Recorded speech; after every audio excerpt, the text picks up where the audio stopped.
As the country ponders over the budget speech delivered by Finance Minister Enoch Godongwana, Moeletsi Mbeki says South Africa's problem is not money. The country's problem is a crisis of governance. Previously, Mbeki has said that the majority of South Africans have lost all confidence in the ability of the ANC leadership to provide them with a better life, which could unleash all sorts of social ills.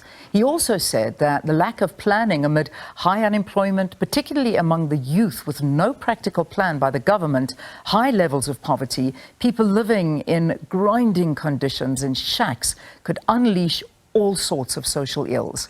Moeletsi Mbeki is the chair of the South African Institute of International Affairs and a political analyst as well, and he joins us in studio. What a pleasure to have you. Thank you for coming into studio. Nice, great to be here. So this is at the crux and the heart of it all. I don't want to unpack the budget because I think that's been done enough. Your statement is what I think we need to look at. South Africa has money. We heard that yesterday. We've got money. Doesn't really matter which department you give it to. The problem is the leadership and those that control the money. Elaborate a little bit more on that for us. Well, this is the central problem of South Africa, is what I call the crisis of governance. And this is a long-standing problem. It predates the present government. We had a crisis of governance in the National Party government, which is what eventually led to the disappearance of the National Party. It led to the National Party being voted out, and then it disappeared. The crisis of governance of the National Party was, of course, the exclusion of the majority of the population from the vote. That was what was the core of the governance crisis of the National Party. The governance crisis of the ANC government is the exclusion of large numbers of the population from economic activity, from participating in the economy. And that's the heart of the crisis of governance of South Africa today. And it will lead to the same results that the National Party suffered from. We already know that in the last local government election in November 2019, when it was 2021, the ANC got less than 50% of the national vote. It has already lost virtually all the metros in South Africa. So it's very clear that it will end up in the same way. As long as it continues to oversee the current crisis of governance, it will also lose power. How much more of this can we afford as a country? Yes, we talk about the fact that we have the money, but people don't want to invest anymore because of the exact situation that we find ourselves in. I mean, we've got, as you say, the writing's on the wall for the leading party. They really are. They're losing the popularity. They have created a lot of despondency among South Africans. It's clear, it's there. Everybody can read into it. We've got elections in 15 months' time. Everybody's talking about, well, they know it, they feel the pressure. It's just going to get worse in the lead up to the elections. How much more can this country afford to lose through corruption? Well, we as the ordinary voter have no control over it because corruption is in government by the public officials. That's where the heart of corruption in this country is. And the irony and the painful part about it is the closer the ANC gets to losing power, the more corruption we are going to see, because now, as somebody said, they have to take out of this feeding trough and put it in their pockets, because they think that after next year's election, they will no longer be in power. Yeah. So I'm afraid we have a lot more pain coming from corruption in the coming 15 months. It certainly is, and it is very painful to watch. It really is. I mean, we see the finance minister yesterday saying that government will take on 2/3 of Eskom's debt, and you think that's a sigh of relief, but in reality, what does that mean? In fact, it's just enriching the wrong people. I mean, we look at this interview, and the whole idea is about the trough, the eating from the trough. Andre de Ruyter doing a very scathing interview yesterday or this week, and basically saying that he was saying that there was a minister high up in government, a senior government minister, about attempts to water down governance around funding. He was met with troubling response. This is what he says. The minister said that de Ruyter had to be pragmatic. In order to pursue the greater good, you have to enable some people to eat a little bit. That's according to de Ruyter. This is so worrying. If that is what's happening, and we know this is what's happening, but what's being done about it? But it's a much more fundamental problem than a senior minister who is involved with ESCOM eating a little bit. The real crisis in South Africa is that the state and the people who run the state are an obstacle to investment. That's point number one. Point number two is that the public service in South Africa is very expensive. So those who are earning money legally are earning huge amounts of money, very extravagant salaries that they shouldn't be earning. So they are hobbling the growth of the economy, which then leads to the high poverty we have, to the high unemployment that we have. Only this week, it was shown, for example, that one of our big mining companies, Sibanye Stillwater, has been trying to open a mine in Limpopo for several years, but is blocked by the Department of Minerals and Energy from opening this mine. Now, why they are blocking it? Their excuse is that, oh, you applied late for.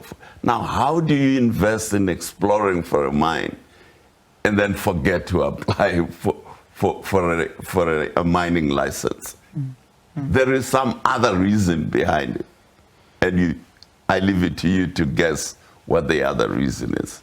It's been laid out for us. It's what can you give me in order for me to give you that license? There you go. I mean, it's as simple as that. And that's not only in mining. It's in every single industry that we look at. And this is the problem. What can I get out of it? And then I'll worry about what you give back. And this is the problem. It's not new. You've said it. It started from the Nats. It's continued, but it's just gotten worse and worse. During the Zuma years, we were screaming out the same story, and everybody was up in arms, and it was devastating. And I ask you this question: are we any better off under the presidency of Cyril Ramaphosa? No, we're not better off. For the last 10 years, the per capita income of South Africans has been declining, which means we have been getting poorer. And we are still getting poorer today. So we are no better off. The control over corruption has not happened. The recommendations of the Zondo Commission have hardly been implemented. So that's one side of it. But the other side is the lack of efficiency by the government. We have, of course, ESCOM is should I call it a shining example of lack of efficiency by the government. But Transnet is another one. We have these masses of trucks taking coal to Richards Bay when there's a railway line. Mm. So now, how do you explain that? So we have a hugely inefficient government, hugely corrupt government. Fortunately, we have democracy. So you can vote next time and you decide who you vote for. Indeed, and that is what we have, that is available to us to change the trajectory. But when you look at what's happening right now in terms of coalition governments, and that's the way that obviously is the future going forward. And this brings into the whole issue of electoral reform. And I am not certain that anybody's going to want to give up power anytime soon. And that's a great threat and a very big worry. Yes, but the ANC has made it clear from day one that they don't support the introduction of constituencies. years ago, there was a commission which was headed by the late Dr. Van Zyl Slabbert to look into electoral reform, because that's what was agreed at CODESA, that we will have proportional representation for the first 2 elections, but after that, there has to be a new electoral act and an electoral reform. It hasn't happened because the ANC is opposed to constituencies, because constituencies make a member of parliament more independent, because the member of parliament is now accountable to the constituency, whereas today the member of parliament is accountable to the leader of the party. And that's why the ANC has been opposing it. But that is the reality that we're facing today. And they have been playing all sorts of games with the Constitutional Court about electoral reform. And I can bet you we will go to the next election with the old electoral law. And that's the threat, and that's the reality. I know we've been speaking about that and covering these stories so much and wondering, you know, is it going to change? And I think there's our answer. They're going to fight it tooth and nail so that it doesn't change, because who wants to truly lose power? And who wants to lose power like this? Because this power comes with immense wealth and to the detriment of those around you. You know, one of the things that we're all seeing, it's glaringly obvious, is that South Africans are getting poorer and poorer and poorer. The infrastructure is falling apart. There are no jobs. There's no hope. The country is in darkness. People cannot afford. And we're very happy that yes, the minister has said that there'll be, you know, tax rebates on people that install solar. Talk to me about the amount of people in this country that can install solar. It's again the same people that are going to benefit, and the rest are going to lose out. But the cost of installing these rooftop solar panels is enormous. So you have to have a lot of money to be able to do that. So effectively, it's giving money to people who already have money. If you install even a small inverter, which is not the rooftop one, it's a battery, which will power the lights and maybe the TV, that's 60,000 rands. Now, how many people have got 60,000 rands lying around to spend on what they are still paying ESCOM, but now they have to put to install this inverter. Yeah. So it's actually an election campaign. Yeah. You see, the ANC government, the ANC has started the campaign for the next election. So they are looking at who are we going to entice to vote for us. So they are saying, oh, this middle class that is going to install solar panels on his house, let's give them something to be happy about. They are unhappy about ESCOM, but they're installing the thing, so, and hopefully they vote for us. Indeed. And then they turn around to the poor and say, oh, you, the poor, and now we'll increase your child allowance. Exactly. You are old, we will add 10 rands to your pension. So what we are seeing actually is the election campaign. What we saw yesterday was not a budget.